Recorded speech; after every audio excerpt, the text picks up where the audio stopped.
గురు బ్రహ్మ గురు విష్ణు గురుదేవో మహేశ్వర గురు సాక్షాత్ పరబ్రహ్మ తస్మై శ్రీ గురవే నమః. ఆపద అపహర్తారం దాతారం సర్వసంపదాం లోకాభిరామం శ్రీరామం భూయో భూయో నమామ్యహం. మనోజవం మారుతతుల్య వేగం జితేంద్రియం బుద్ధిమతాం వరిష్టం వాతాత్మజం వాదనయోగ ముఖ్యం శ్రీరామదూతం శిరసా నమామి. నీలాతుంగస్తనగిరి తటి శుద్ధ ఉద్బోధ్య కృష్ణం పారాత్యం శృతి సతసర సిద్ధ అధ్యాపయంతి సోశిష్టాయాం శ్రజని గణితం యా ఫలకృత్య భుక్తే గోదా తస్యై నమైదమిదం భూయ ఏవాస్తు భూయః. భూతం సరచ్చ మహతాయ భట్టనాద శ్రీ భక్తిసార కులశేఖర యోగి వాహన్ భక్తాంగవేరు పరకాల యతీంద్ర మిశ్రాన్ శ్రీమన్ పరాంకుశ మునిం ప్రణతోస్మి నిత్యం. హరి ఓం. భగవద్ బాంధవులారా అందరికీ నమస్కారం. మనము ఓంకారాన్ని ఒకసారి 3 సార్లు జపం చేసుకున్నాం.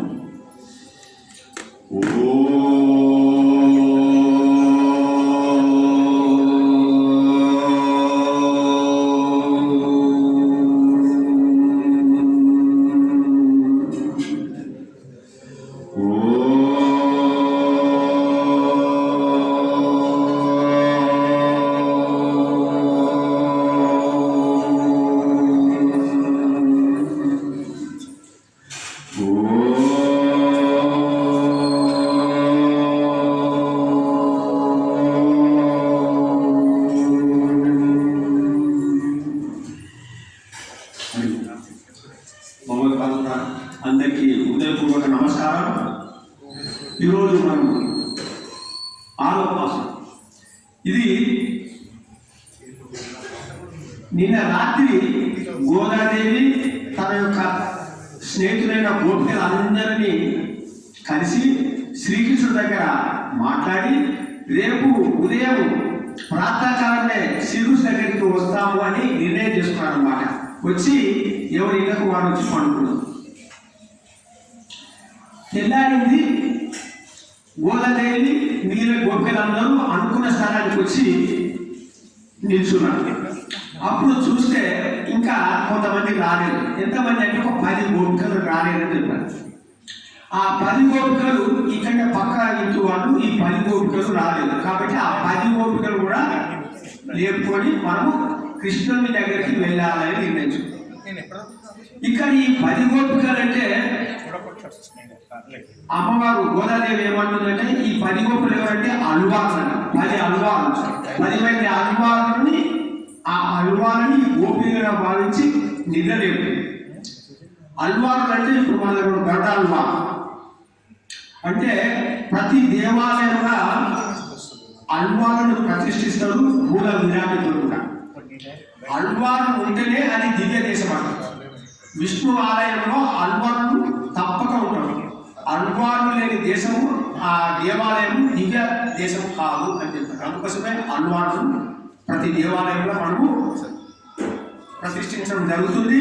మరి అల్వార్లను దర్శనం చేసుకున్న తర్వాత మూల విరాట్ను దర్శనం చేసుకోవడం కూడా ఒక సంప్రదాయం. అంతా గొప్ప.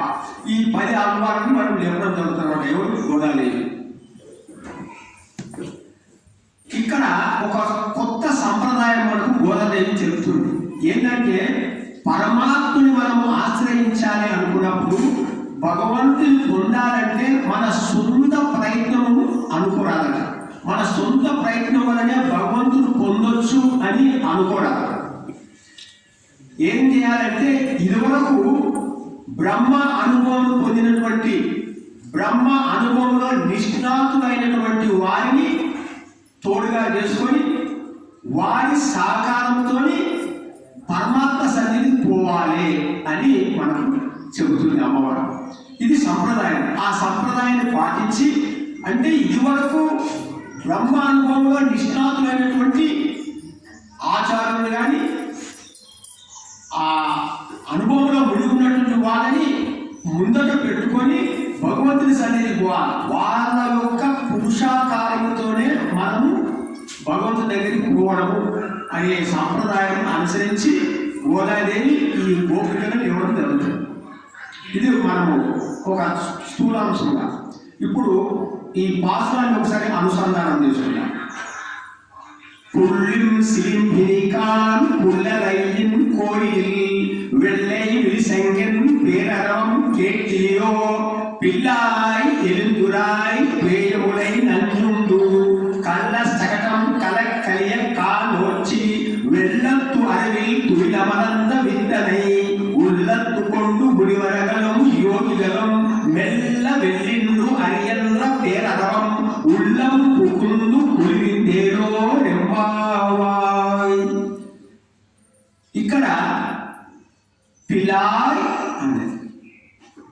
ఓ పిల్లా అంటే భగవంతుని అనుభవంలో ఇంకా ఇప్పుడిప్పుడే కొత్తగా అనుభవం పొందుతున్నటువంటిది ఈ అమ్మాయి, ఈ గోపిక. ఇంకా ఆ అనుభవాన్ని 10 మందితో పంచుకోవాలి అన్నటువంటి ఇంకా ఆ అనుభవం రాలేదు. అలాంటి గోపికని లేపుతున్నారు అన్నమాట గోదాదేవి.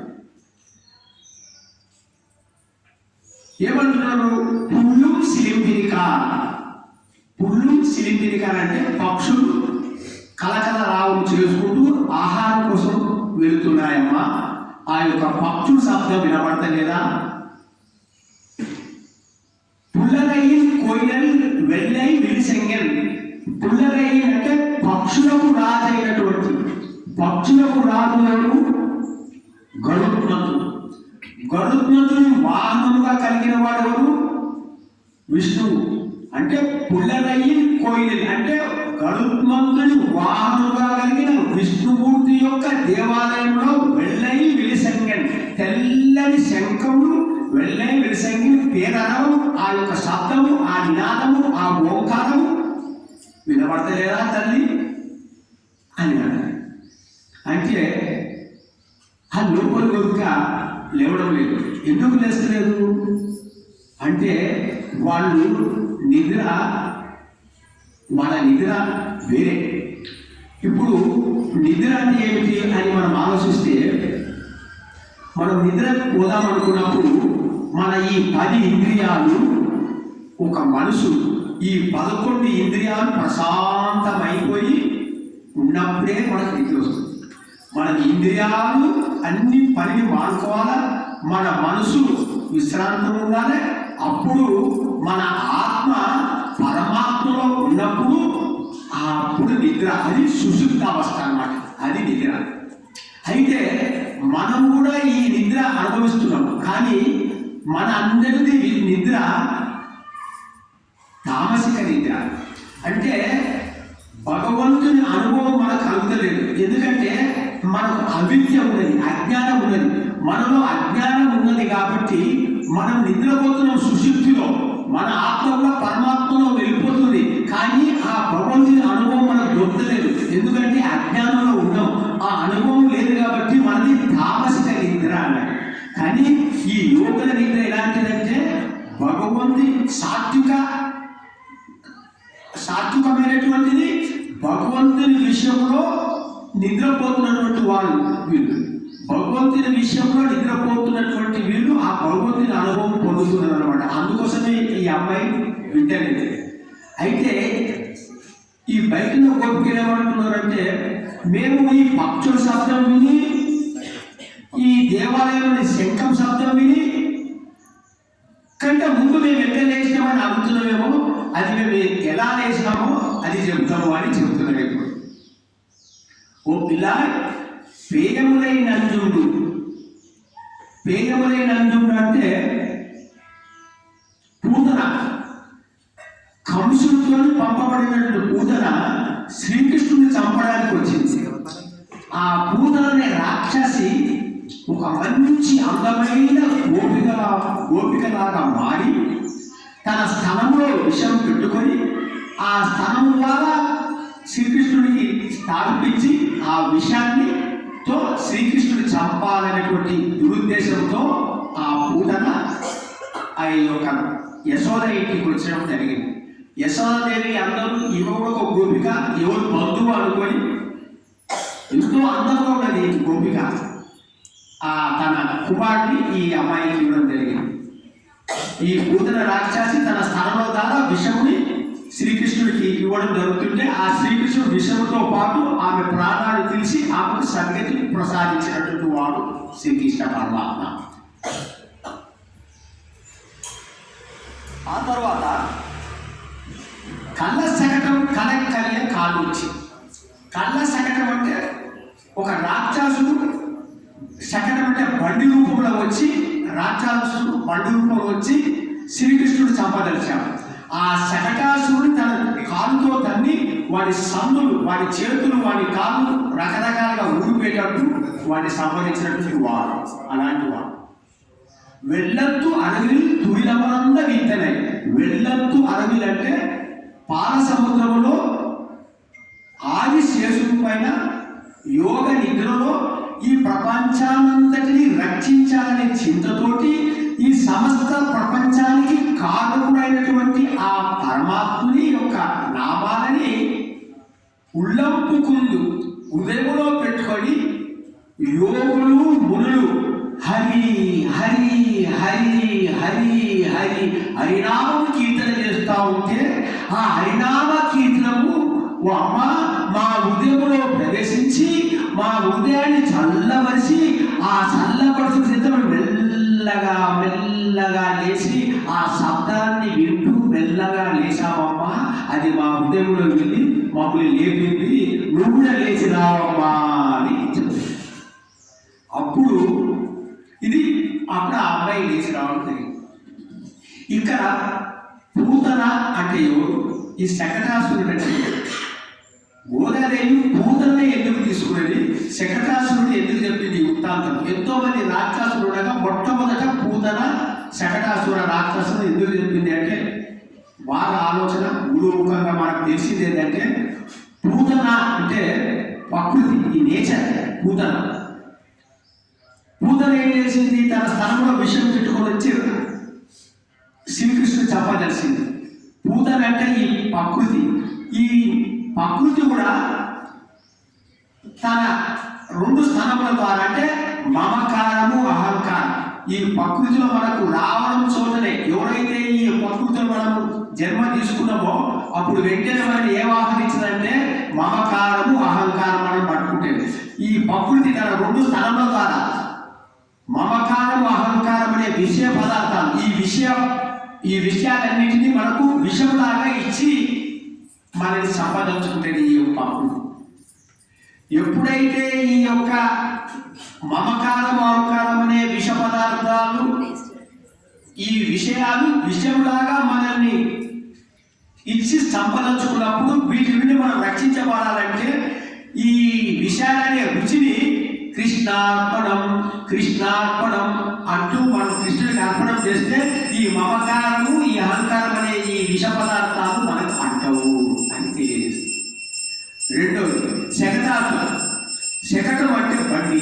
బండి అంటే ఇంకొక రకంగా మన శరీరంలో ఒక బండి లాంటి. శకటానికి రెండు చక్రాలు ఉంటాయి.